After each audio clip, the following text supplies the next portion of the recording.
there's some strange evolutionary process going on. But mankind won't be destroyed. The fact that you and I are working here today is evidence of that.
But mankind won't be destroyed. The fact that you and I are working here today is evidence of that.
but mankind won't be destroyed. The fact that you and I are working here today is evidence of that.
But mankind won't be destroyed. The fact that you and I are working here today is evidence of that.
Engkau gemilang, malam cemerlang, bagaikan bintang timur sedang mengembang. Tak jemu-jemu mata memandang, aku namakan dikau cerita malam. Sinar matamu menari-nari, masuk menembus ke dalam gantung kalbu. Aku terpikat, masuk melangkah. Apa daya, asmara sudah melekat. Juwita malam, Siapakah gerangan Tuhan? juwita malam, dari bulan Tuhan. Kereta kita segera tiba di Jatinegara, kita akan berpisah. Berilah nama, alamat serta Esok lusa boleh kita jumpa pulang. oh, esok lusa boleh kita jumpa pulang.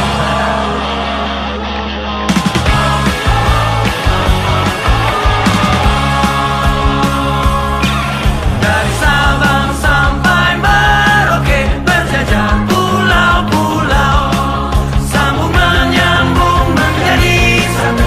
Itulah Indonesia, Indonesia tanah airku. Aku berjanji padamu, menjunjung tanah airku, tanah airku Indonesia.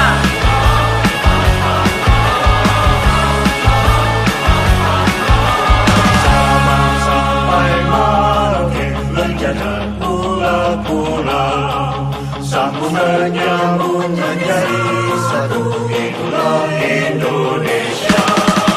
Indonesia tanah airku, aku berjanji padamu, menjunjung tanah airku, tanah airku Indonesia, menjunjung tanah airku, tanah airku Indonesia. Hey! Pembangunan harus diarahkan untuk menghasilkan manfaat nyata untuk masyarakat. Wujudkan asa, majukan Indonesia. Selamat Hari Perhubungan Nasional 2020.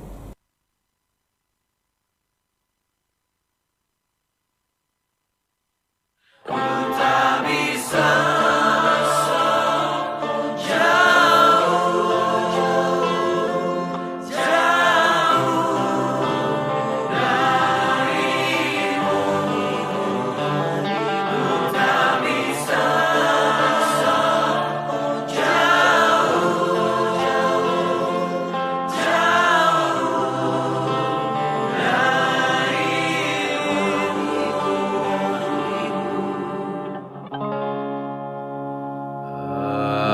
Engkau gemilang, malam cemerlang, bagaikan bintang timur sedang mengembang. Tak jemu-jemu mata memandang, aku namakan dikau cerita malam. Sinar matamu menari-nari, masuk menembus ke dalam gantung kalbu. Aku terpikat, masuk melangkah. Apa daya, asmara sudah melekat.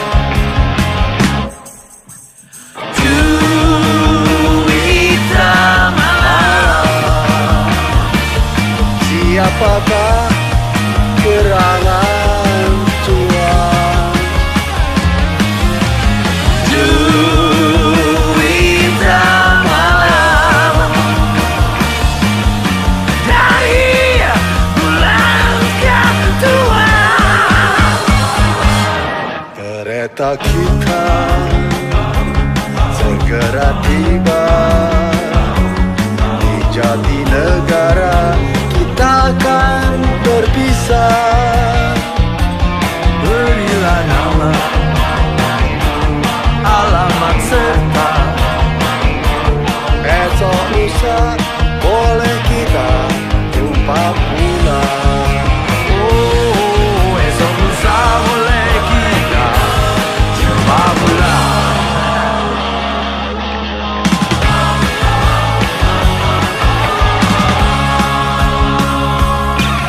Dari Sabang sampai Merauke, berjajah pulau-pulau, sambung menyambung menjadi satu. Itulah Indonesia, Indonesia tanah airku. Aku berjanji padamu, menjunjung tanah airku Indonesia.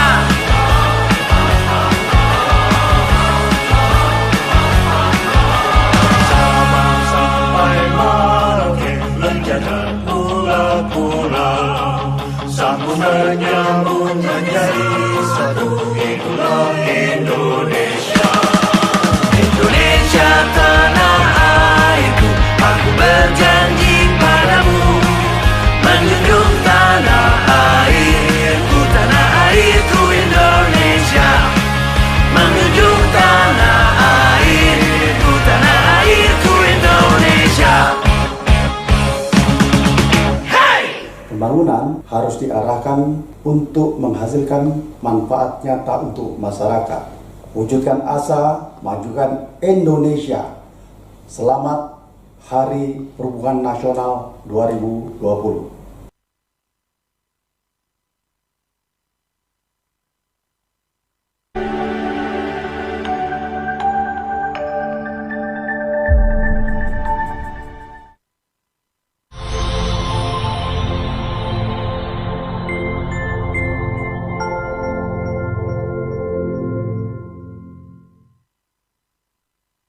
Tatkala kami meninggalkan tanah air pada tanggal 1 April yang lalu, kami menyerahkan keselamatan negara, tanah air, dan bangsa ini kepada seluruh rakyat Indonesia. Selama kami di luar negeri, kami memperhatikan. Jelasan yang mana? Jelasan ini ya, yang kiri ya. Her Excellency Mrs. Marina Berg. Her Excellency ya.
Okay, ladies and gentlemen, we are going to start this event. So first of all, I would like to invite everyone to turn on your camera and please mute the microphone.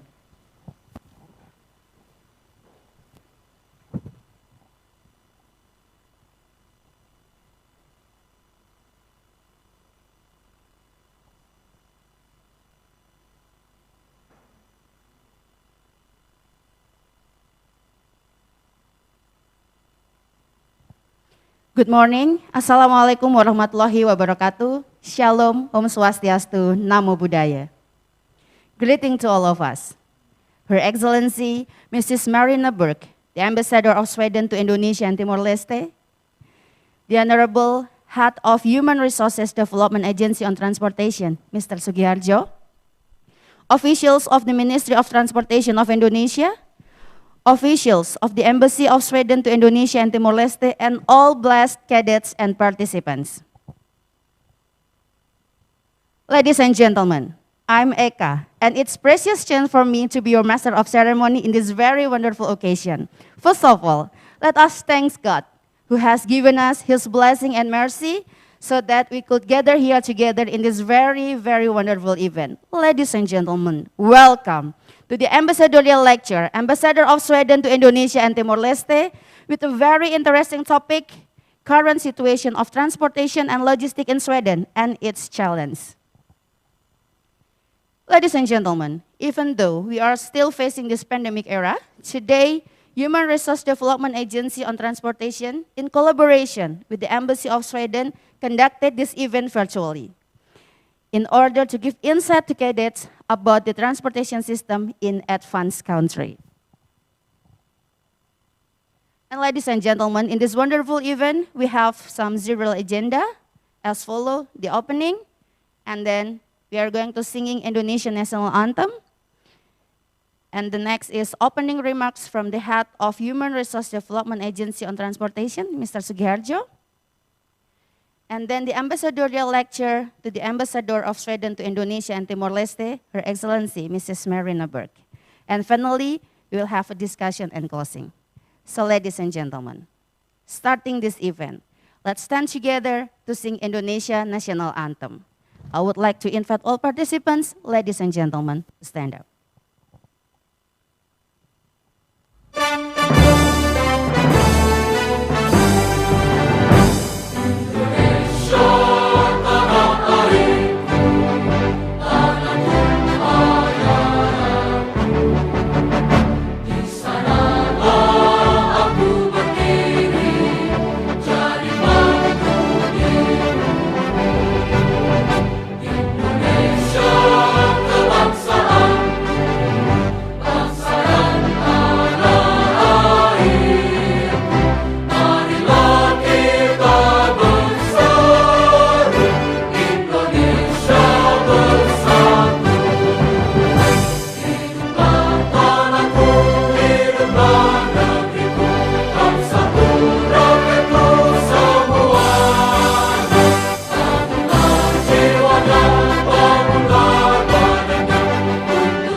All the participants have a seat.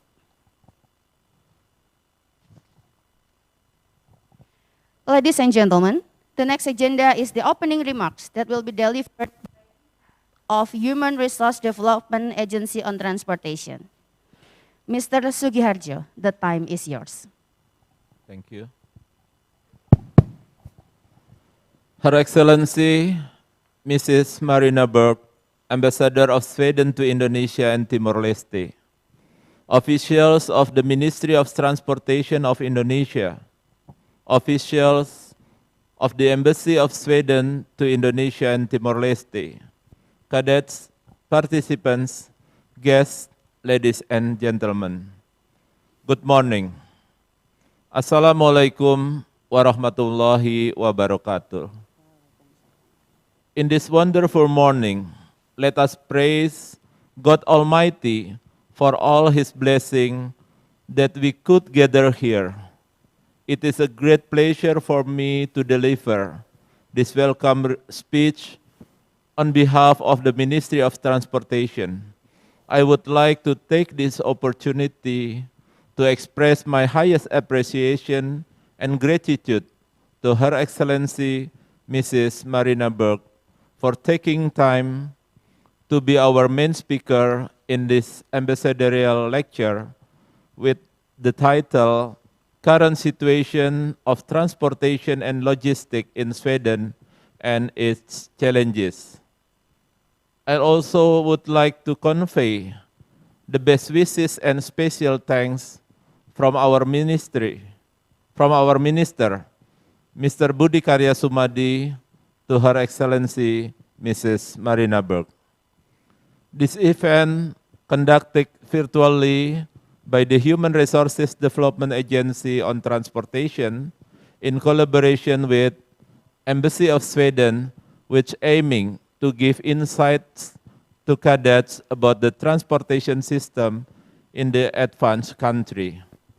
Her Excellency, participants, cadets, ladies and gentlemen, I would like to introduce our agency to Her Excellency and to the officials of the Embassy of Sweden in Jakarta. The Human Resources Development Agency on Transportation is an institution under the Ministry of Transportation which is responsible to develop human resources on land transportation, sea transportation, and civil aviation. Our agency manages 27 education and training institutions with more than 22,000 cadets studying in our institutions that located around Indonesia from Aceh to Papua. One of our strategy is to enhance the value of our graduates in the national and international transportation industry through improvement of the quality and competencies of our cadets. Fulfillment of the national and international standards, also one of the most important things to be focused on. Cooperation and collaboration with the embassy and other international partner could be the excellent option. Her Excellencies, participants, cadets, ladies and gentlemen, as our mission is to add value and to improve the quality of transportation services that are reliable, convenient, efficient, safe and sustainable, we need to encourage young people, especially our cadets, to create innovations which can help to run the possibility into opportunities. As we have known that Sweden has advanced and sustainable transportation system, including air transport, land transport, sea transportation, as well as inland waterways and ferry transportation.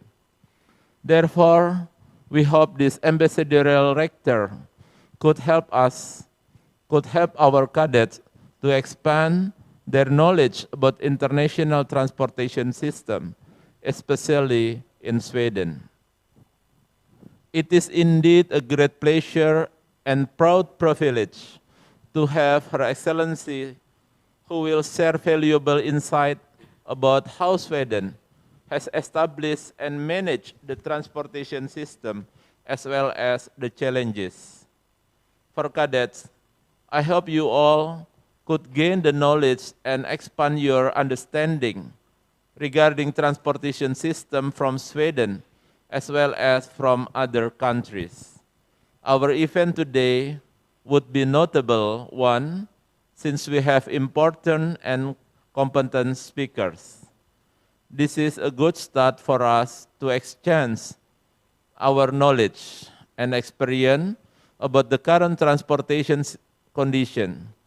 I hope that our moderator today can facilitate to build a productive and fruitful discussion. Once again, I thank you, Her Excellency, and officials of the Embassy of Sweden in Jakarta for making this event possible. I hope there are always be a synergic and mutually beneficial cooperation and collaboration between Indonesia and Sweden in the future. I thank you. Wassalamualaikum warahmatullahi wabarakatuh. Thank you for the speech, Mr. Sugiharjo. And ladies and gentlemen, finally, we are having our main session this morning. That is the ambassadorial lecture by the Ambassador of Sweden to Indonesia and Timor-Leste, Her Excellency, Mrs. Marina Berg, and it will be guided by the moderator, Mr. Dian Wahdiana, as the Director of Surabaya Merchant Marine Polytechnic. Mr. Dian Wahdiana, the time is yours. Thank you to MC, Ms. Eka.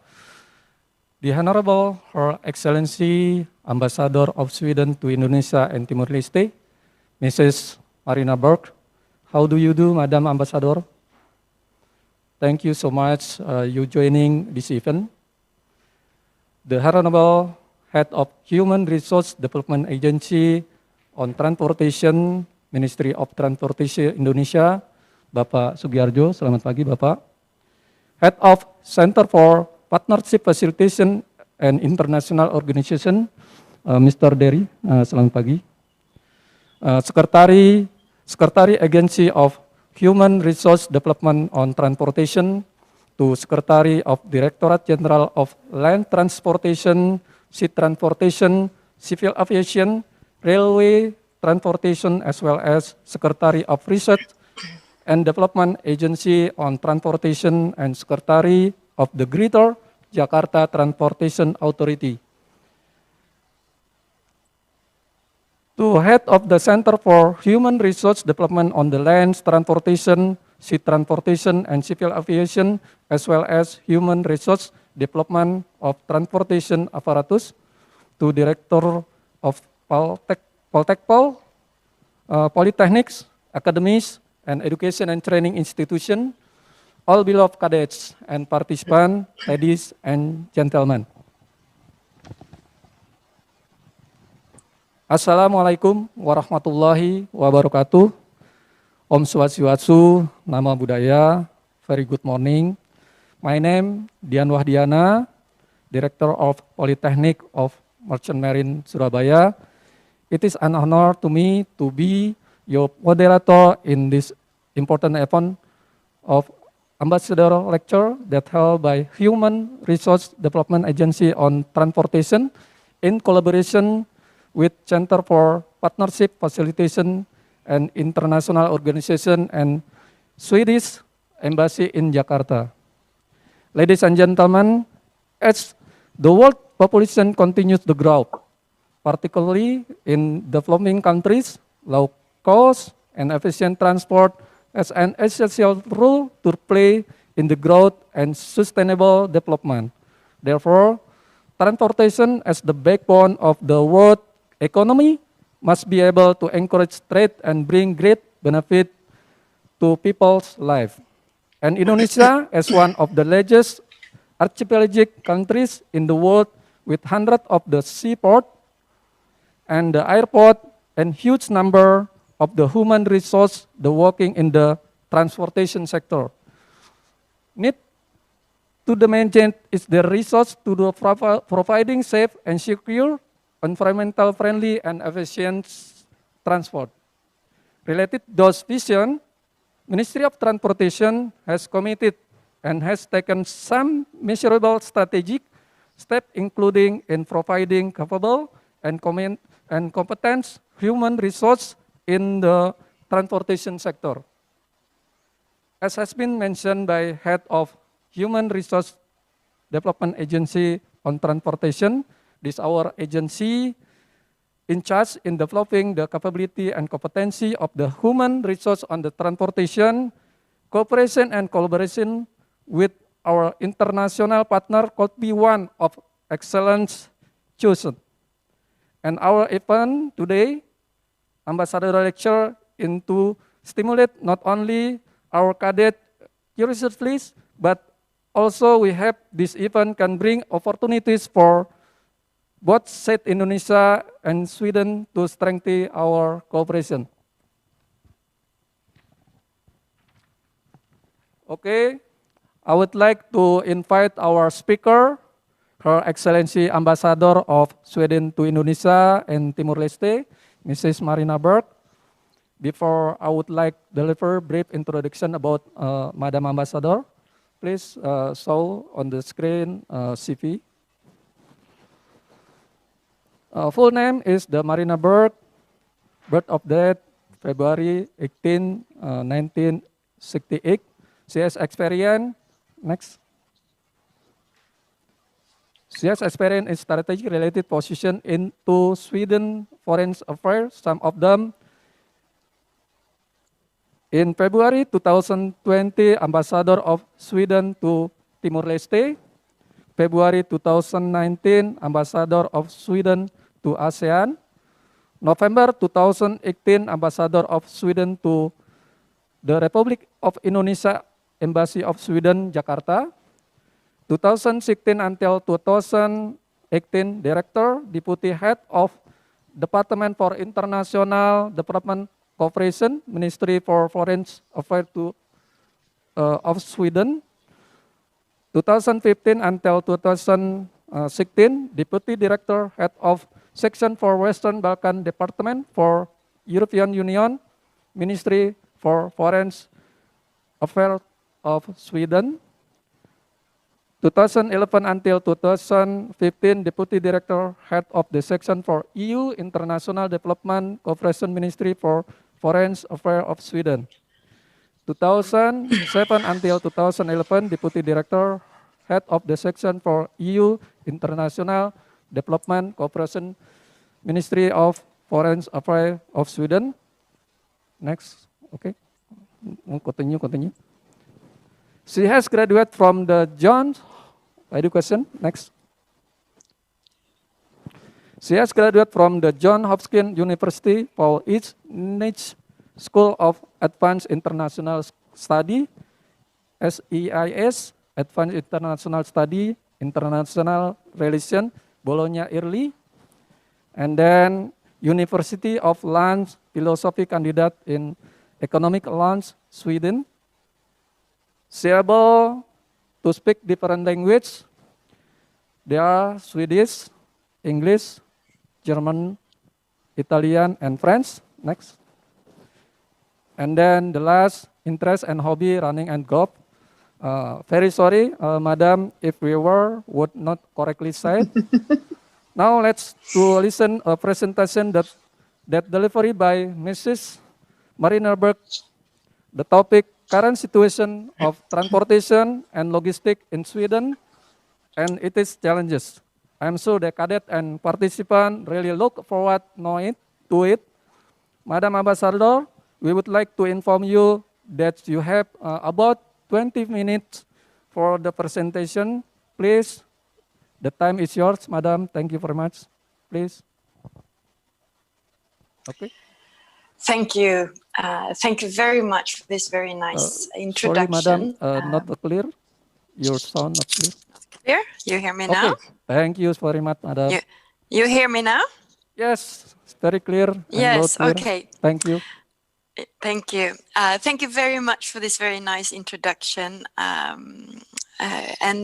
First of all, I would like to begin thanking the Ministry of Transportation for inviting me to share my thoughts on Sweden's innovative transportation system, our logistics, and of course, our challenges, but also opportunities. I also want to thank all of you listening in, the students, the cadets, for participating and really showing a great interest in the importance of a great sustainable transportation system. During my lecture, I aim to give you a glance of the Swedish development towards becoming the first fossil fuel-free welfare country in the world. I will also argue that this cannot be done alone and that we need to work together. Sweden and Indonesia, but also through global responsibility. In the end, we are all winners in a fossil-free future, and an innovative transportation system will take us one step closer to that. Sweden, being one of the world's most innovative countries, stands ready to work together for a fossil-free and sustainable future for all. Sweden and Indonesia are already great partners, and we are intending to continue on that path. So friends, with over 1,500 kilometers between the mountains in the north of Sweden to the sandy beaches in the south of Sweden, Sweden is highly dependent on transportation, just as Indonesia. So much that domestic transport accounts for about 1/3 of Sweden's greenhouse gas emissions. If foreign shipping and air services are included, the proportion is just over 40%. When it comes to domestic transport, road traffic accounts for more than 90% of emissions in our country. I want to begin my lecture to that end, and because of its importance. It is indeed important to talk about the emissions coming out from the transport system. We are living amid climate change. Global warming is increasing and is no longer a distant problem for future generations. It affects us all of us living now, whether it be in Indonesia or in Sweden. The good thing, though, is that we can do something about it. We can do something about the climate crisis. And every step we take, every individual step, will reduce our emissions and mitigate the negative impact on societies and ecosystem. Sweden has a net zero target for 2045, which means that greenhouse gas emissions from the transport sector in principle need to be zero by then. Furthermore, the emissions from domestic transport, aviation excluded, should be decreased by at least 70% by the year 2030 at the latest compared to year 2010. In order to do so, we need to shift to sustainable biofuels and to renewable electricity. Rapid electrification of the transport system is crucial and should be combined with a transition to sustainable renewable fuels along with increased transport efficiency. In a transport-efficient society, the most suitable mode of transport is used for every specific transport. Each mode of transport is used as efficiently as possible, and unnecessary transports are avoided as much as possible. Luckily, this is not only feasible in relatively short term. In fact, the transition also creates new business opportunities and new jobs. My experience is that most business want to be part of the solutions, but they need predictability, such as broad political agreement on objectives and measures. Industry themselves are providing new solutions at a fast pace. In Sweden, the Heavy Vehicle Industry Organization has decided on a roadmap, a fossil-free competitiveness. The roadmap aims that by 2030, up to 50% of sales of heavy trucks can be electric trucks. As an example, Volvo Trucks will offer a complete heavy-duty range with electric drivelines starting in Europe 2021. With the industry prepared to take heavy commitments, the public sector needs to lay the groundwork to create an enabling environment. Let me share with you some examples of how Swedish government works for fossil-free transport in Sweden. We develop electric road systems. In fact, Sweden built the first electric highway demonstration site in the world. And now we are preparing for a permanent electric road system and planning for a rollout along main highways. We promote and co-finance electric charging for passenger cars as well as for heavy vehicles. We work to move freight transport from road to sea and to rail. We have decided on a law that demands an increased use of biofuels in road transport. In the future, this will also apply for aviation. We have subsidies for electric cars, electric lorries, and electric buses, and also electric bikes. We co-fund local infrastructure for public transport, bicycle, via urban environment agreements. Sweden is at the forefront of sustainable technological development, and it is through continued investments in innovation and circular business models that we will create jobs of the future and strengthening our competitiveness globally. But being one of the world's most innovative countries has not come by itself. Sweden has, for centuries, had their will and ability successfully transform. In the late 1800th century, Sweden was one of the world's poorest countries. We have found ways to handle societal and industry shifts and to adapt to the changing world around us. It has taken a long time to transform from being a poor country, agricultural nation, to an industrial society, and to one of the world's most digitalized countries. As a small export-dependent country, globalization has a decisive influence on the economic development in Sweden. Our country's future is determined by how well our companies or business succeed in leveraging new opportunities on meeting the global market's changing needs in a competitive way. Friends, this development has been supported politically by unlocking the potential of the whole population, which has resulted in the highest female and maternal employment rates in Europe. In Sweden, work-life balance is integrated into the culture, making it possible to combine a family life with a career. The welfare system, where free education and free healthcare are key, has been created to offer a high quality of life and to enable men and women equal opportunities.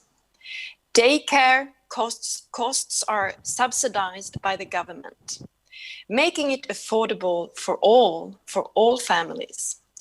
The welfare system creates a safety net for individuals, making it possible to try alternative careers or develop business ideas. A full-time employee gets a minimum of 5 weeks of paid vacation. Parents get extensive parental leave, 480 days altogether. And the right to work part-time, 75%, until the youngest child is 8 years old. And not seldom, it is during these time and these breaks, not really breaks, but when people do reflect, get new ideas, and grow as human beings.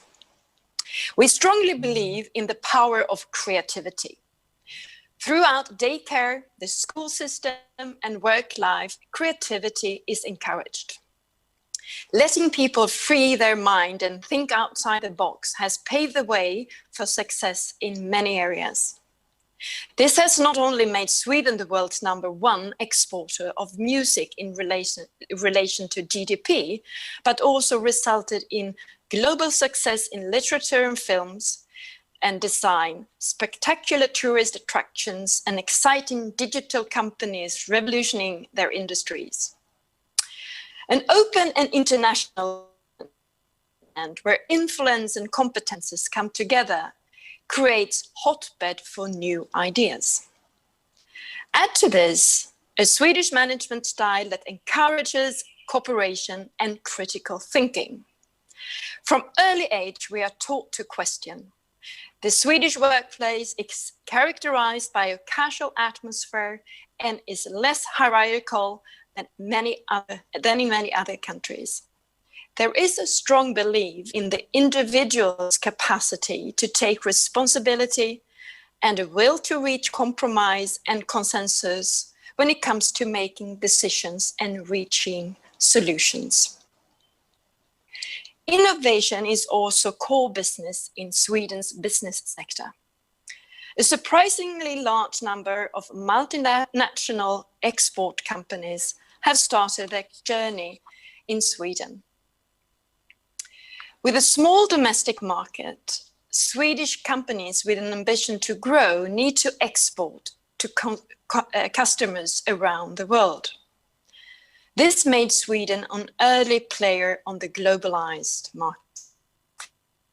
When a strong business sector, when academic excellences and an innovative public sector is brought together, innovation excels.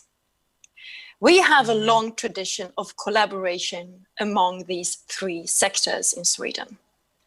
In many of our largest companies, these kind of cooperation have emerged and prospered through interaction. The last few years, the civil society have been incorporated in this system, creating a quadruple helix system. By bringing competences and ideas together, we favor innovation and new technology. This is crucial in the transformation to a sustainable society. We share a strong belief in the power of collaboration and have an innovation system stimulating co-creation. Friends, but now, what about Indonesia? What can we do together? How can we work together towards a more sustainable future while meeting the demands for an expanded transport infrastructure system? I know that Indonesian government has ambitious infrastructure plans and a strong commitment to the Paris Agreement. These two ambitions have to go hand in hand. If I begin with the latter, I invite Indonesia to decide on a net zero target as well as nationally determined contribution that is in line with the target. We should all rally behind the call by the UN Secretary General Guterres in making a global coalition of carbon neutrality the central objective of the UN in 2021, paving the way for a successful outcome of COP26 in November. Please be with us in this work. If there are any obstacles towards reaching this, Sweden, as well as the European Union, stands ready to support so that the obstacles can be overcome. For instance, through dialogue in view of the European Green Deal and cooperation on energy transition. On infrastructure, we know that with all the positive gains of Indonesia's impressive economic growth, we also meet long-term challenges. Fast urbanization and increased energy use put stress on our climate and environment. The cooperation that Indonesia and Sweden have developed in later years provides the necessary tools for us to solve these challenges together in a sustainable way. Let me list where we are today and what we can do together in the future. With a memorandum of understanding within transport signed between our governments in 2017, we have established close collaboration within urban mobility, railway, aviation, and waste to energy. This Sweden and Indonesia teamwork will be strengthened further and broadened, particularly after very successful Sweden-Indonesia Sustainability Partnership Week that took place in last November, where we are very grateful to have the attendance, where we were very grateful to have the attendance and speech of Minister Budi Karya Sumadi. Some of the areas where I see that we can move forward are, first of all, solving congestion. Leading Swedish companies such as Scania, Volvo are investing in Indonesian economy and assisting with development of urban transport solutions through bus rapid transit systems. Other companies such as ABB, Axis Communications, Gunnebo, Bombardier, and SKF already have strong relations with Indonesian counterparts and are prepared to assist further. On smart and urban future mobility, another area which I see where we can move forward, development of connected and automated driving is a perfect example of how technology may contribute to meet these challenges. Smart mobility can help us to meet the Sustainable Development Goals and Paris Climate Agreement, and at the same time increase efficiency and safety in the transport systems. To this end, I would also like to share a Swedish example, very relevant for urban future mobility.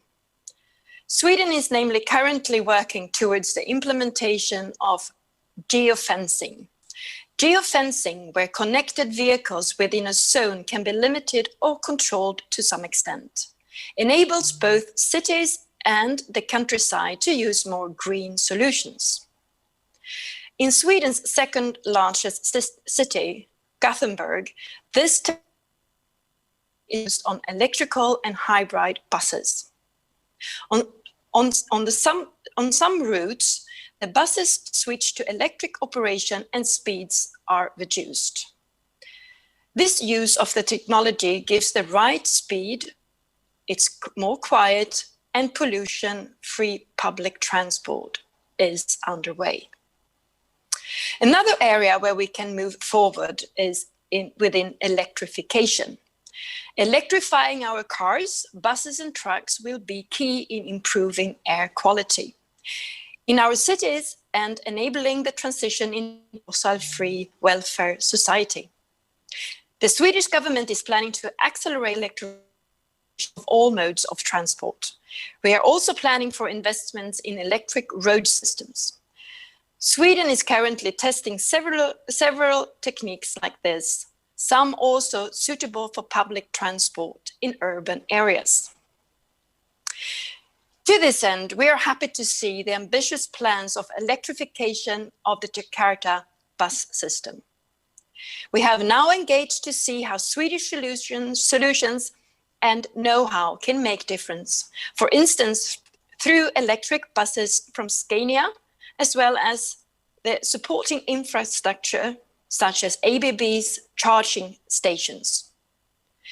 We have initiated a dialogue with Indonesian counterparts to see how we can match needs with offers. Sweden holds an internationally strong position in the transport sector due to numerous Swedish companies with competitive sustainable solutions.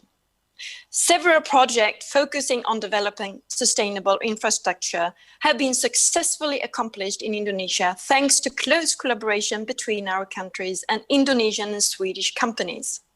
We are ready to increase our cooperation. I also know that Indonesia's ambitions are high when it comes to urban development and infrastructure projects, exemplified by the plans for establishing a new capital. A smart city must both meet the challenges of today as well as the needs of future generations. Social, environmental, and economic aspects. A smart city must also be built to suit all people. By Indonesia taking sustainable measures in the areas of transport and infrastructure, we also believe that we can work jointly towards a circular economy. This is an important part of achieving the environmental and climate objectives, as well as several of the global goals in the Agenda 2030. The transition from linear to circular economy requires a change in the entire value chain. where innovative production methods, recycling techniques, and circular business models are developed. Sweden stands ready to support Indonesia in this endeavor. Now is the time when recovering from the effects of the corona pandemic, we need to work together for a greener and more sustainable future. Pursuing ambitious climate action is also a question of solidarity with future generations, with all people throughout the world, and with our ecological system. Thank you very much for listening, and I look forward.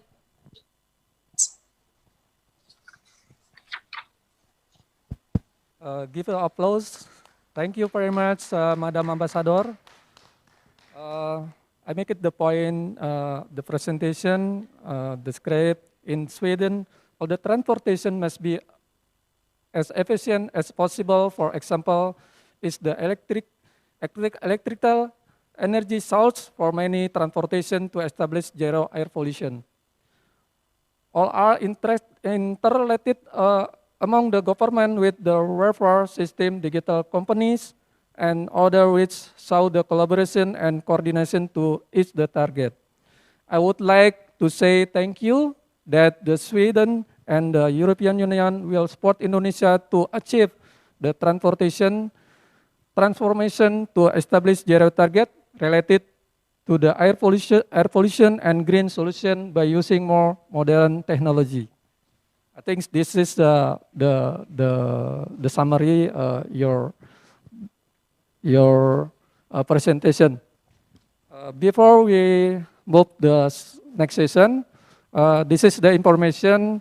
This event at the attendance by more 3,000 cadet and participant at the JOM application, Madam, and also 2,700 cadets and participants are joining in our YouTube channel.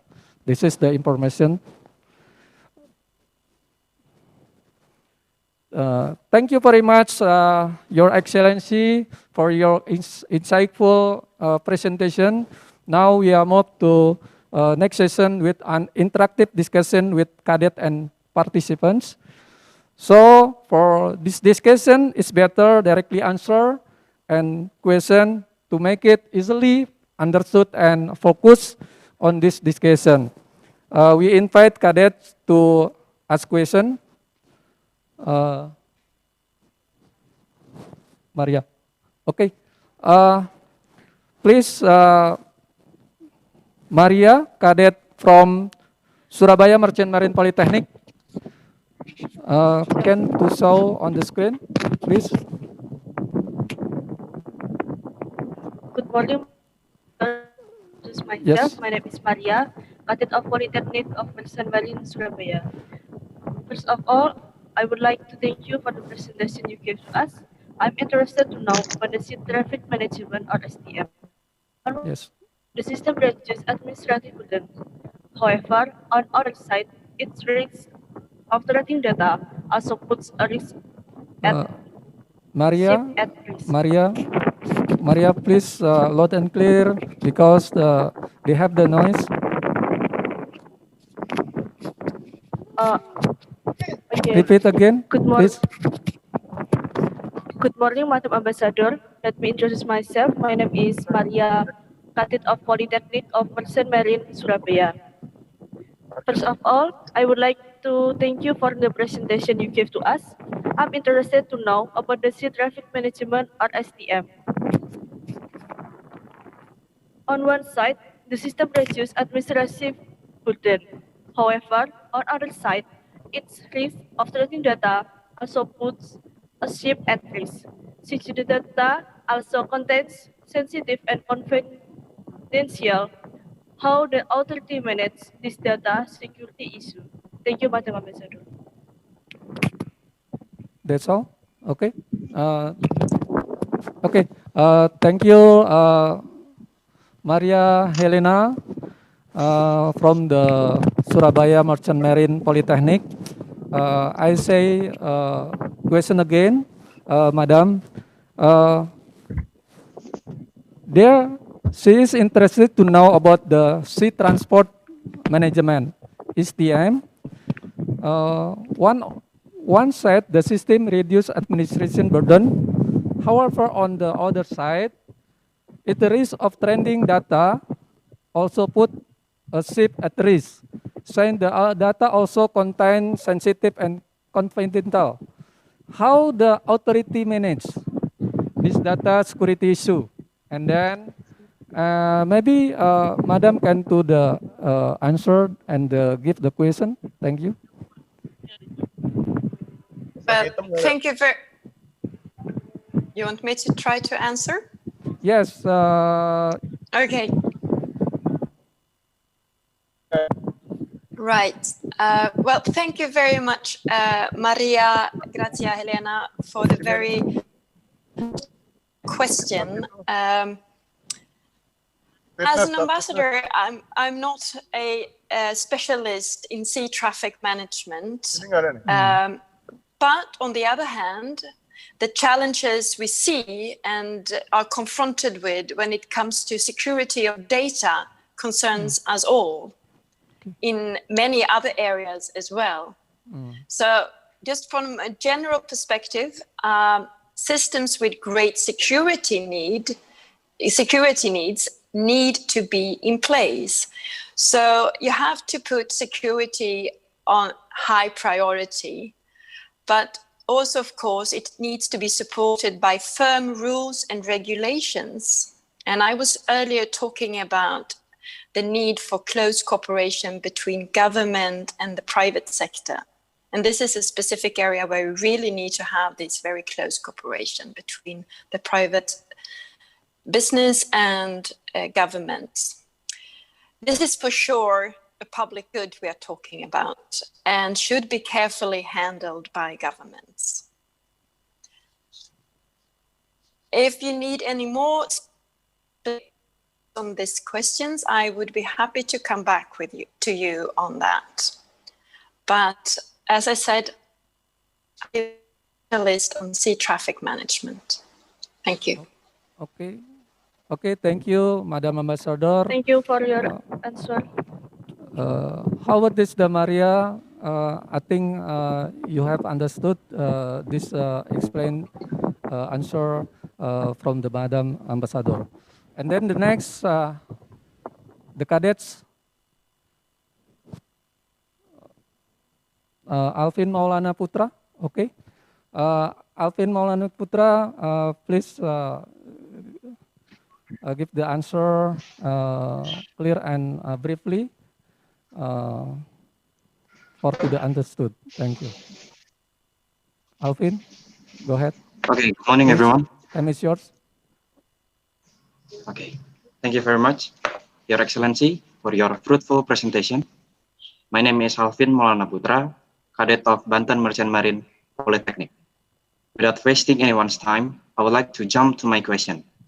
So, what should we prepare as cadet of sea transportation to face challenges in transport and logistics in the future? Thank you, Madam Ambassador. Okay, thank you very much, Alvin Maulana from Polytechnic of the Merchant Marine Banten. Madam, he have the question, how to prepare as cadet in the field or sea transport to face challenges, transport and logistics in the future? Maybe you have to the opinion, Madam. Thank you. Thank you very much, Alvin, for a tricky question again. I love questions, so no problem. It is tricky because I'm still not the expert in this field, but in a more general term, we see a growing need for global external analysis and understanding of the world order. This is true not only for policymakers, but also for companies, and not least working globally. We live in a changing world where circumstances are changing all the time. The political field, the economic field, and not least environmental challenges we have. And these changes do affect on how we do business, should actually affect how we do business and plan for future transportation and logistics. We, the governments, the industry, the society, and individuals need to be flexible and well-informed in order to adapt to the never-ending changes around in the world. The key is to be well-informed and educated. So once again, if you need more detailed answer to this question, I would be happy to come back to you. Thank you. Okay, thank you, Madam Alvin Maulana. Thank you, I Madam. think you enough, and then the clear answer from Madam Ambassador. The third question Thank you, sir. from Banyuwangi Flying School, Fala. Okay, time is yours, Fala. Can do the question Thank you. brief and clearly. Go ahead, please. Good morning, Madam Ambassador. My name is Cadet Fala from Banyuwangi Flying School. Thank you very much for sharing your valuable experience. Ma'am, can you please give some advice to Indonesia and also other countries with most their transportation vehicles still use fossil energy to transform to high-end transportation technology? Thank you, ma'am.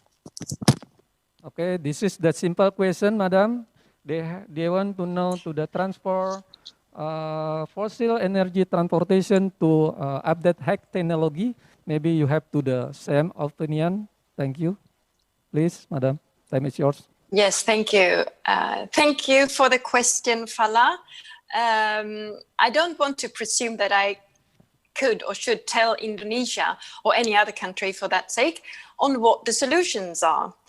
All I can offer is to try to explain the Swedish experiences and how we stand ready to support Indonesia and work together in the area of sustainable energy. I'm convinced that it is only by working together that we can ensure an energy transition that is green, sustainable, cost-efficient, and inclusive.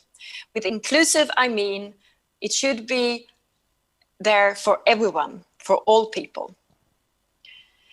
Inclusive is a way where both women and men enjoy the same rights and opportunities. The foundation of our cooperation between our two countries is our Sweden-Indonesia Memorandum of Understanding in the field of energy. It dates back from 2017. This MOU is boosting our common efforts for smart and green energy markets. Sweden will continue to work together with Indonesia within the framework of this MOU, especially in the time of pandemic, when international cooperation is more important than ever before. We will continue our ambitious work in engaging national and international energy and climate targets, such as the 2030 Agenda and the Paris Agreement, which I just spoke about. In order to unlock the green recovery, electrification will play an important role in restarting our industries and economies. One Swedish example is hybrid, which is an industry-driven initiative that strives to make steel production fossil-free by 2026. This is an important step in decarbonizing Swedish industry. Charging infrastructure, increasing the share of renewable energy drivers for jobs while reducing greenhouse gas emissions. Another important sector is the area of construction, which accounts for a significant part of the global energy use. I know that Indonesia's ambitions are high when it comes to urban development and infrastructure projects, exemplified by the plans for establishing the new capital. A smart city must be built.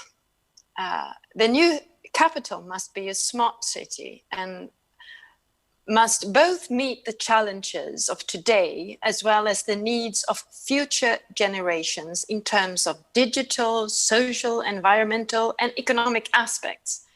I have no doubt that Swedish companies have valuable know-how and technology that would be of excellent use for Indonesia for the development of new urban developments and infrastructure projects around in Indonesia, not only the new capital.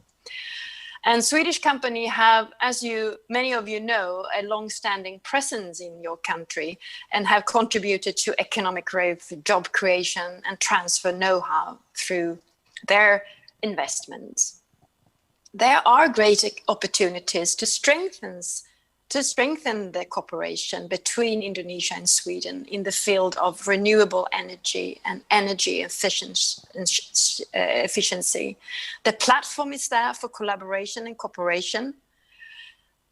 And of course, this includes also waste to energy in order to support sustainable development. Lastly, I would also like to particularly highlight the fact that many Swedish companies have committed to zero carbon emission following the political decisions. This needs to be supported from all levels, including with Indonesia as a producing base. This framework, creating supporting policies and regulations for companies, will allow Indonesia to attract more foreign direct investments, as well as for Swedish companies to invest more into Indonesia as a market. Thank you very much. Thank you, Madam Ambassador. And then the next question from Agiptasismo from Land Transportation Education and Training Institute, Mempawah, West Borneo. Time is yours. Please show on the screen. Okay, time is yours, Agipta. Thank you. Good morning, Madam Ambassador. Let me introduce myself. My name is Muhammad Aktipasis Mureski, cadet of Land Transportation Education and Training Institute, Mempawah. As we all know, Indonesia is a vast archipelagic country comprising of various areas lies from east to west that transportation play very important role in terms of distribution of goods and passengers. Some of the area are remote and need special treatment on development of their transportation system. What is your view and suggestion to our government related to the development of transportation system in Indonesia? Thank you, Madam. Thank you, Agiptasismo. Maybe this is your recommendation to us about the distribution transportation because we have to eastern and western, we have to the large island archipelago. Time is yours, Madam. Thank you. Thank you for the question, Mohammed. It's yes. Even if I cannot compare Sweden to Indonesia, but as I mentioned, Sweden is highly dependent on transportation, and technology is of course key to make this work. And as such, the government's vision is a completely connected Sweden that is connecting from the north to the south. And it needs to be a society that takes advantage of the opportunities of technologies, and so should Indonesia do. The Swedish government believes that access to broadband is rapidly becoming a prerequisite for being able to benefit from modern technology. This is not only regarding transportation, but also basic social services and for participating completely in society or participating in events like this. That development is already advanced. In the future, some of our social services will be carried by the digital infrastructure. For example, it is likely for a large part of healthcare system to be done remotely. The digitalization will also be able to contribute to a global improvement in efficiency of the public sector and to improved social services and quality of life for the citizens. But in order for everyone to be able to benefit equally, that is when I come to your point from the social services. And in order for prosperous business to be able to develop in all parts of the country, and in order for the public sector to be able to render the service more efficient, everyone needs to have high capacity internet access. That's the clue. Increased globalization, digitalization, urbanization, and climate change are all connected to or affected by the connected society.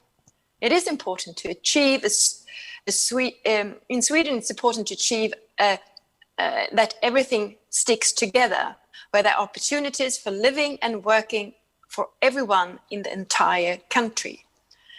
For new business and new jobs to be created, Sweden needs to create a world-class competence and infrastructure.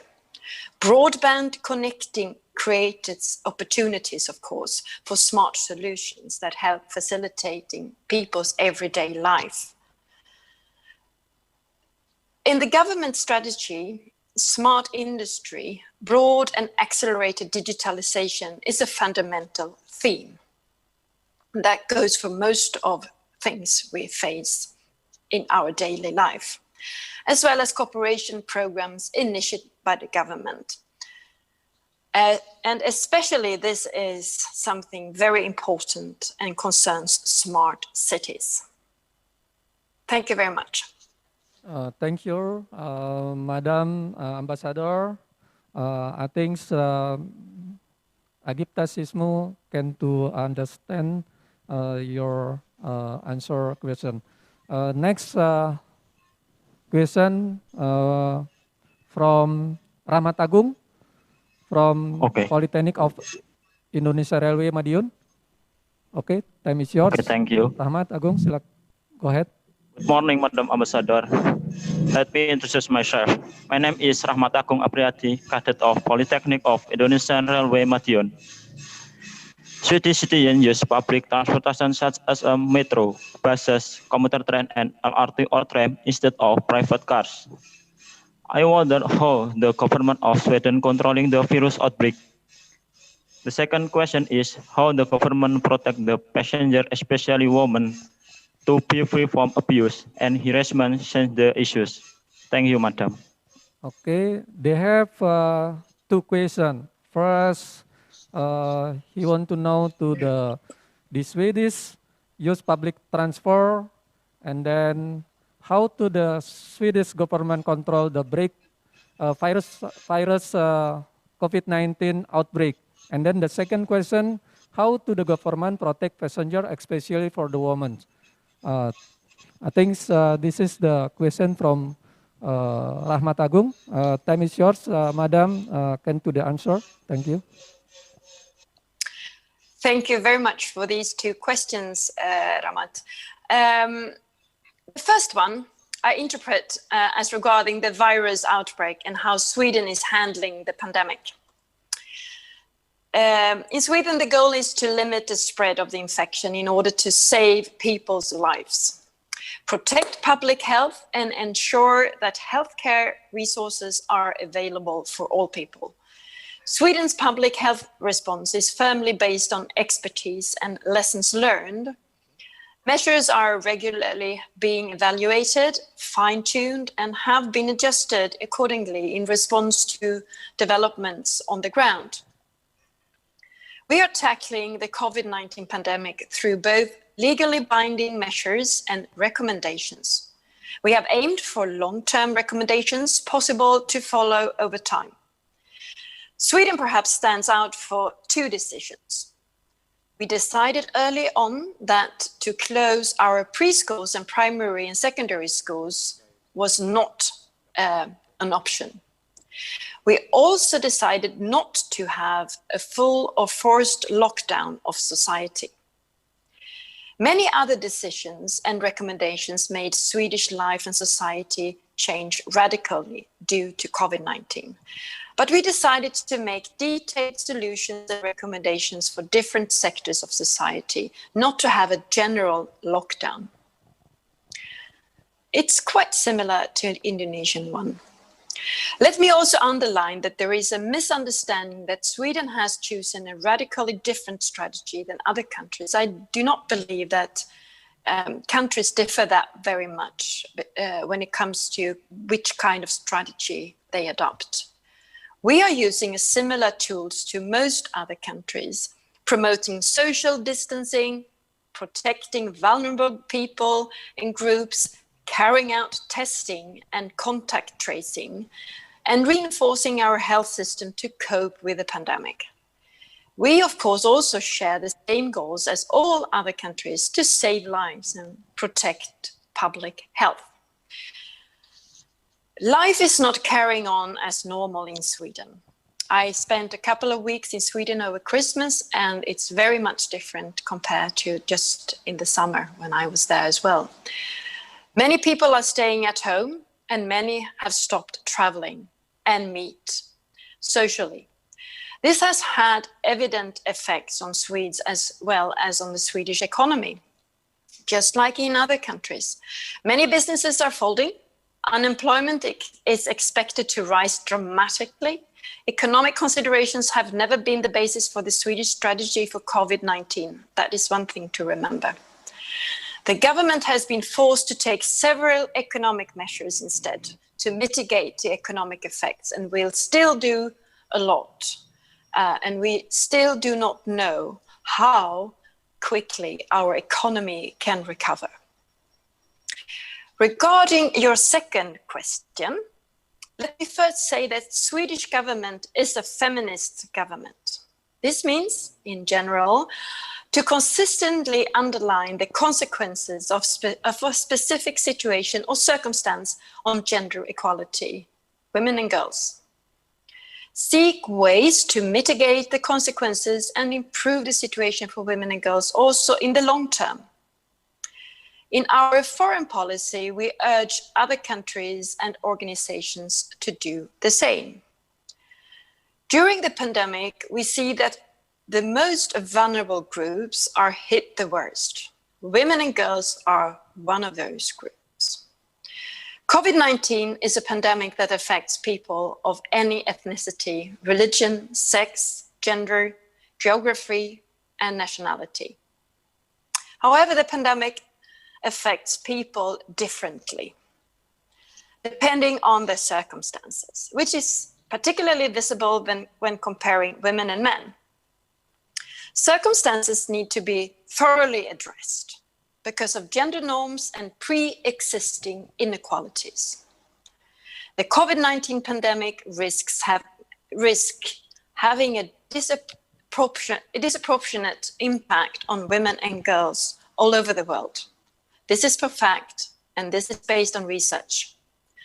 For example, some examples are compounded economic impacts are exacerbated for women and girls who are generally earning less, saving less, and holding insecure jobs or living close to poverty. Secondly, restricted movements such as quarantine, isolation, and closed schools are well known to increase risk of a child and risk for child abuse and different forms of gender-based violence, including domestic violence and online abuse. Thirdly, women and girls' roles in their homes, communities in the workforce place, women and girls' roles in their homes, communities in the workforce place,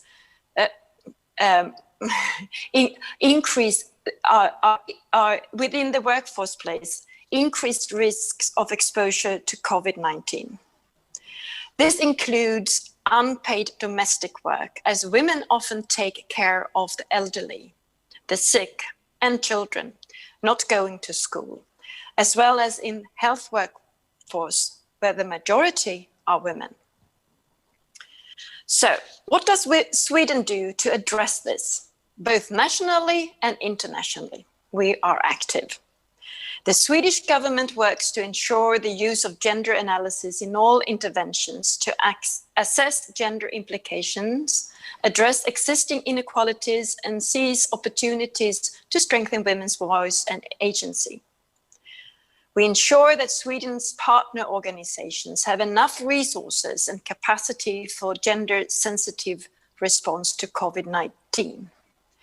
We support women's full, equal, and meaningful participation in COVID-19 decision-making from community to the national level. And also, we promote consultations with women's rights organizations. When it comes to public transport, putting women and girls at the same center of activities will fundamentally drive for better and more sustainable development outcomes for all and support a safer environment for women and girls, not only in pandemic times. But it is more important now than ever. Otherwise, there is a risk that COVID-19 pandemic will compound existing and deep-rooted gender inequalities. Thank you very much. Thank you very much, Madam Ambassador. Actually, there are still many questions. I look like the chat forum. So we will send them in written from and hope your answer soon. Now, thank you very much. All valuable question as well as clear answer from Madam Ambassador. So we can to move session to and here we have head of the Center for Partnership, Facilitation and International Organization, Mr. M.I. Dery Aman.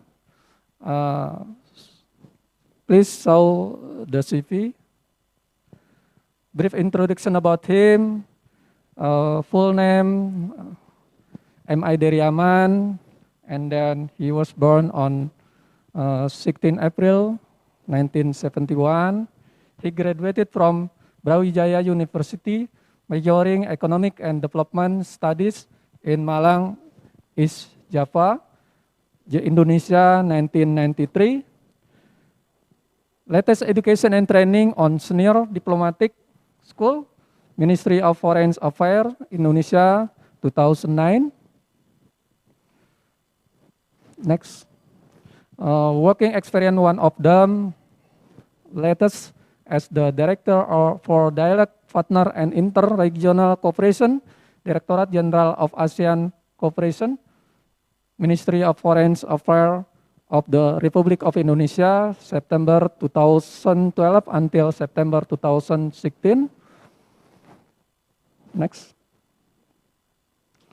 And then Minister, Deputy Chief of Mission, Indonesia Embassy, Canberra, Australia, September 2016 until September 2019.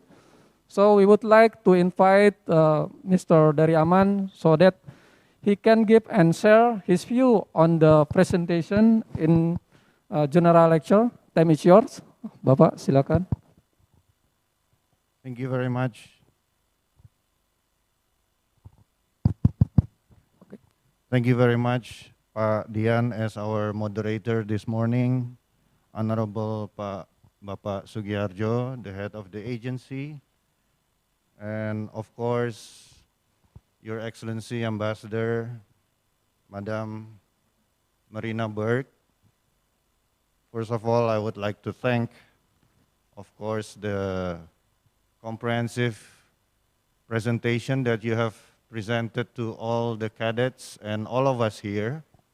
It is, of course, very important and very interesting for us to listen and also to know much better about Sweden, not only in the transportation sector or aspects, but also Sweden in general. And the way you have presented it, Ambassador, may I say that it was indeed very eloquently, and we are all gratified for the presentation that you have provided us.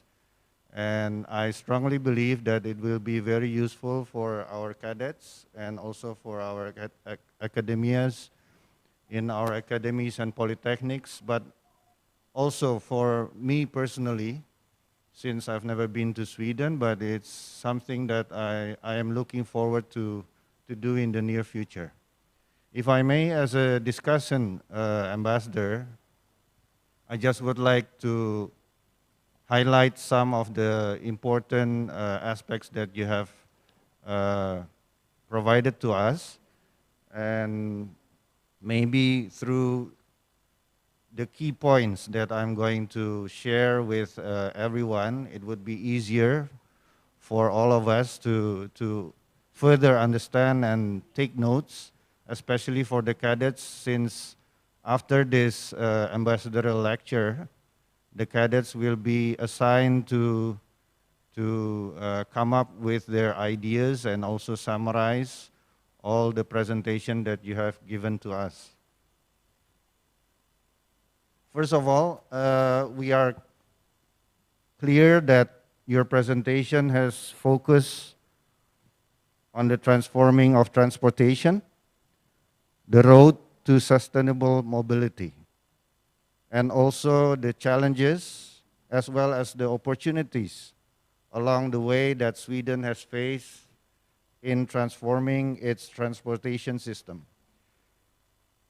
I think one of the key points that you have highlighted, Ambassador, is the aspect of collaboration.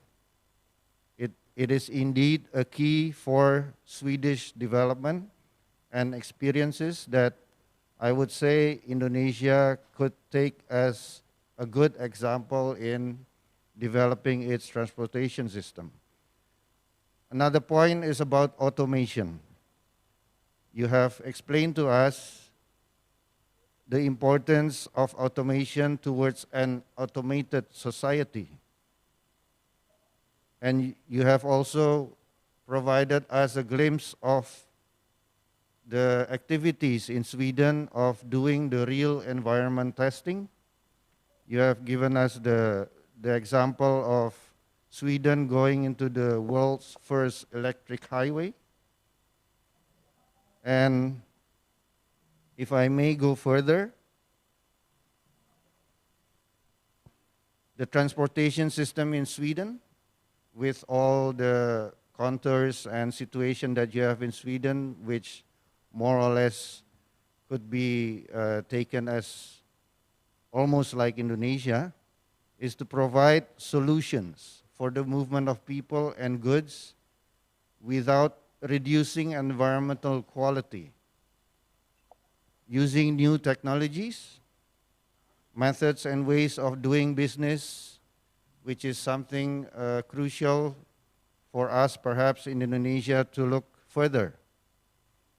And also you gave us an example of a solution to change people's perceptions from owning a car to buying transportation services and the introducing of automation. I would say the most important success that I could say about Sweden is the collaboration in Sweden between the government, academia, and business people. In this case, business people, private sector, the community, the public sector. It has provided a competitive advantage for Sweden, which has resulted a combination of the best academic research, new business models from the private sector, and also, of course, adjustments for government in creating laws and regulations, and for the government to provide incentives. Such collaboration, I would say, is also recommended in Indonesia. In this case, for the first step, by involving academies and polytechnics under the Ministry of Transportation, which this morning is our audience, to try to create innovations and solutions on challenges of transportation in Indonesia.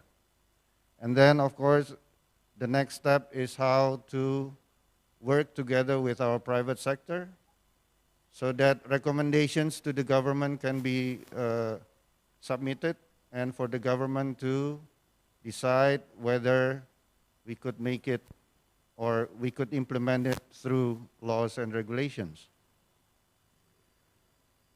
Two other interesting points that I would like to highlight, Ambassador, is the implementation of autonomous vehicles, which will be something that we cannot avoid in future innovations in transportation system, especially for its use as a public transportation. The driverless buses can be further be part of a smart and eco-friendly public transportation system. Another point, electric work vehicles.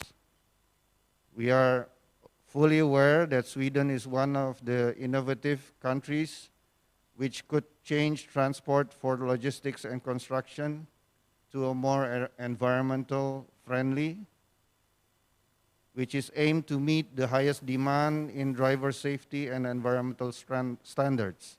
You have also mentioned, Ambassador, this is very relevant and would link directly to our grand agenda of constructing a new capital city, which under the banner of a smart and eco-friendly city.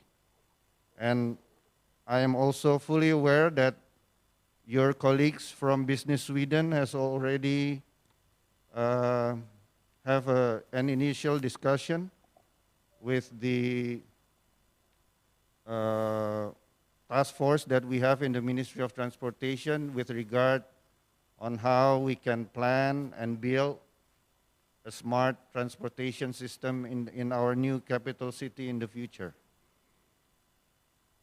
I fully agree, Ambassador, that you have mentioned in your presentation that Sweden and Indonesia is already a great partner. It's a matter of time and our mutual great efforts on how we can realize this already established great partner into more concrete beneficial things that we can achieve from. You have also mentioned about the electric highways. I've mentioned before in the electronic transportation system. It is interesting that, of course, at this point of time is focus on the land transportation system, but you have also mentioned that in the near future it will be also directed to the aviation sector. Innovations. This is also one crucial point that I could see which Sweden has succeeded in. It has, of course, provided new job creation and, most importantly, Sweden's global competitiveness. This is something that I would say that our cadets should really put this into their minds while they are studying hard. They will have to gear themselves towards on how they can create innovations which will result in job creation and Indonesia's competitiveness. On climate change, this is also one crucial point that Sweden, we are aware, one of the lead countries on how we can achieve the goals of the Paris Accord, and everything is put under the banner or term of green and environmental friendly transportation system. And in relation to the Indonesian transportation system, we can learn, of course, by the initiatives that Sweden have on how you can recommend to find solutions and solving congestions, and in urban future mobility with your green solutions, your electric operations, the pollution-free transportation vehicles. Those are perhaps all the agendas and sub-agendas that maybe we can work together further between the two ministries that we have in Indonesia and Sweden. If I may go into the conclusion, Ambassador. First, as you may be aware, that we had discussions back in May 2020. This is one of the main agenda of the Minister of Transportation and also the head of the agency, Pak Sugiarjo, to have these ambassadorial lectures. And the main objective of these ambassadorial lectures is to provide, to give insights to the cadets and the whole academies and polytechnics that we have under the Ministry of Transportation, which eventually will try to enhance the quality of our graduates. As Pak Sugiarjo has mentioned earlier in his opening statement, to enhance the graduates so that they can work in the national and international transportation industry. Through this ambassadorial lecture, of course, it is directed towards the international industry. Improvement of the quality and the competencies of the cadets, which eventually will elevate their competitiveness in the international transportation industry, and try to push our cadets to think. You mentioned in your presentation about critical thinking. This will lead into creative mentality to provide new innovations, to turn possibilities into opportunities. And in the end, of course, it's about expanding knowledge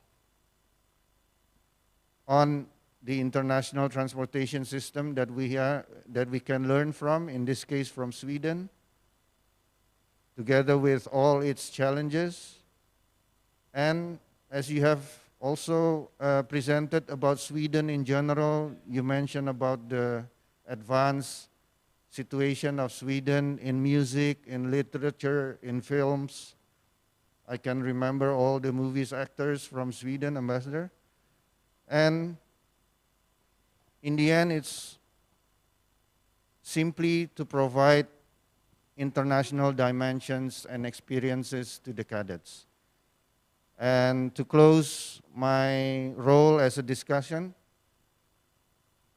Sweden, to me, can be put as one great example, role model for Indonesia, and therefore it is also relevant and important for both of us, Indonesia and Sweden, to cooperate further, and in the end, by the intensive cooperation, we will achieve what you have mentioned before, the Swedish collaboration.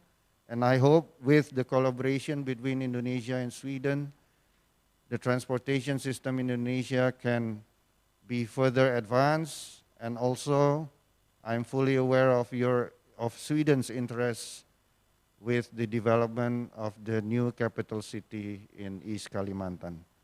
So those are some points that I can share in this particular ambassadorial lecture.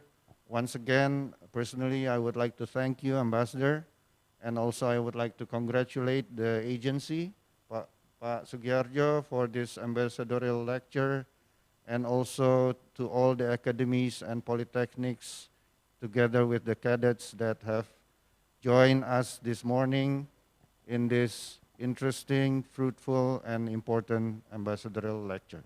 Thank you very much. Thank you very much, Mr. Deriaman. He already to give your view.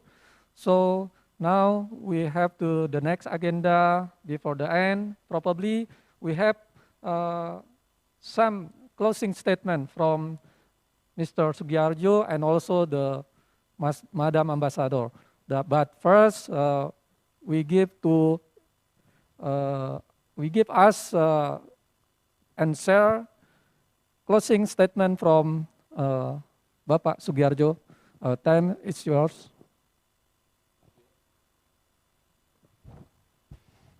Madam Ambassadors, cadets, ladies and gentlemen, we all just have had insightful presentation and fruitful discussion during this ambassadorial lecture.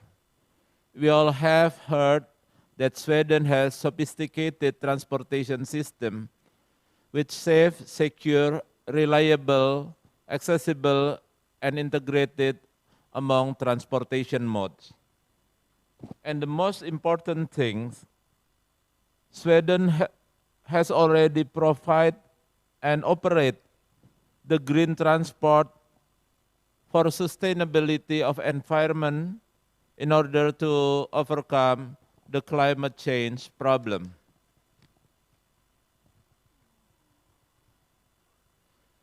And as mentioned by Madam Ambassador, Sweden has started the development of its transportation system by identifying opportunities and welcoming changes, transforming transportation through adopting new technologies in the business process and collaboration among parties such as government, private, academia, and also communities. But above all, the success key for Sweden in development its transportation is by collaboration. Once again, I would like to express my sincere gratitude to the ambassador of Sweden to Indonesia and Timor-Leste, Madam Marina Berg, for your time in this very important event of the ambassadorial lecture. I also would like to convey my appreciation to cadets, participants, and officials of the Ministry of Transportation for their active participation and contribution this event. Finally, in the spirit of long-lasting cooperation, collaboration, and friendships, I do hope that today's activity could be one of the initial steps to develop and strengthen our mutual beneficial cooperation to a new height. We are looking forward for the opportunities to send our students to study master degree program in Sweden, such as World Maritime University, Lund University, and other university, as well as for the technical aspect, especially in the Ängelholm Railway Training Center.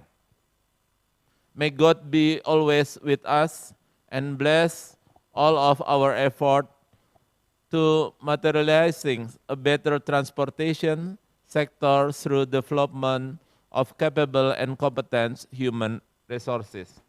Thank you very much. Thank you very much, Bapak Sugiarjo, for your closing statement for us. Now, we would like to ask Madam Ambassador to give some closing statement to us. Time is yours, Madam, for closing statement. Thank you very much. Thank you. Very much. Thank Just you. a few words from me. Thank you. First of all, Pak Deriaman, thank you very much for an excellent summary of my presentation and also the very nice warm words. And yes, what I have confirmed is that Sweden and Indonesia has a strong cooperation and a strong relationship, and we share many fundamental values, and we work together on a bilateral basis and also globally, internationally. That makes us even stronger. And we work together on all levels, in all sectors. We must not forget that we also have an exchange study or study in Sweden program that we work very intensively with. And we invite all students to come to Sweden. And we have to continue our close cooperation. We have to continue to learn from each other. That is how we build the future. We are all bound together. What Indonesia do and contribute to when it comes to climate change will affect us all. And the same goes with Sweden. And we need to work together. And we already do, and we will continue to do so. And support Indonesia in its endeavor towards a fossil-free future. And we must not forget that Indonesia's most important asset is the young people. It is you. Don't you ever forget that. And please invest in your future. And free thinking and creative minds are the keys for a good, sustainable future. Thank you very much. Hope to see you another time. Thank you very much, Madam Ambassador, for your closing statement. Hopefully, this general lecture can give great benefit for the transportation knowledge and practice in Indonesia, special for the Human Resources Development Agency.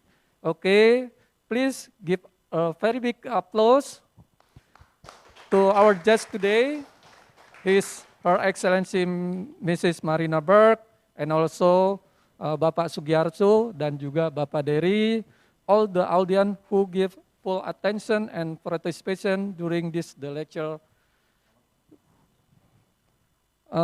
And then we have successfully conclude the presentation with the topic current situation of transportation and logistics in Sweden and its challenges. During the presentation, we all have our insight and valuable information about current condition in Sweden. I'm sure that all the cadets and participants has a better understanding and have an answer to their question. Allow me to behalf Human Resources Development Agency and Transportation, Ministry of Transportation Indonesia, to express my sincere gratitude and appreciate to Her Excellency Ambassador of Sweden to Indonesia and Timor-Leste, Mr. Marina Berg, for successfully the collaboration of this lecture. I hope this collaboration with our agency and embassy will strengthen cooperation between Indonesia and Sweden. I would like to express my sincere thanks to our organizing committee who have worked tirelessly to prepare this event, and of course to our colleagues from Center for Partnership Facilitation and International Organization and Swedish Embassy, their support and coordination to make this event happen nicely and smoothly. Finally, I'm really sorry that I must end this great session. I also apologize this were make a mistake by me again. I would like to say thank you very much for all of you who joining the general lecture, and I would like to return to MC, Ms. Eka. Thank you very much. Thank you very much, Mr. Dian Wahdiana, for guiding the lecture and making the lecture very, very interactive. I think that they still have lots of questions since we have 30 participants in Zoom meeting and more than 2,700 YouTube viewers. That was amazing. Please give applause for all of us, everyone. Ladies and gentlemen, before we end this event this morning, we would like to give the appreciation. And the token appreciation will be given to the speaker, discussant, and moderator. The first token appreciation will be given to our speakers, Her Excellency Mrs. Marina Berg, Ambassador of Sweden to Indonesia and Timor-Leste, as the speaker, and this appreciation is from Ministry of Transportation. The second, thank you, Madam. And the second appreciation will be given to Mr. Dery Aman as the discussant this morning, Head of Center for Partnership Facilitation and International Organization. And this appreciation is from Human Resource Development Agency on Transportation. And the last token of appreciation is also from the head of Human Resource Development Agency, will be given to our moderator, Mr. Dian Wahdiana, the Director of Surabaya Merchant Marine Polytechnic. Thank you very much. Ladies and gentlemen, we would like to have a picture together here in the studio. We have Bapak Sugiharjo as the head of Human Resource Development Agency. And then we have Bapak Dery Aman and also Bapak Dian Wahdiana, and also together with our wonderful speaker, Madam Marina Burke. Okay, thank you. Thank you once again, ladies and gentlemen. So that's the end of today. That is the end of this wonderful event. I would like to say thank you very much for the very active participation, kind attention for all the participants. And I do really apologize if there is any mistake in presenting this event. Last but not least, I hope that what we already get this morning will give us more benefits and insight that useful for improving our transportation system in Indonesia. Because what? Because the developing country is not the place where the poor have cars, but the place where the rich use public transportation. I'm Eka, good morning. Wassalamualaikum warahmatullahi wabarakatuh.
But mankind won't be destroyed. The fact that you and I are working here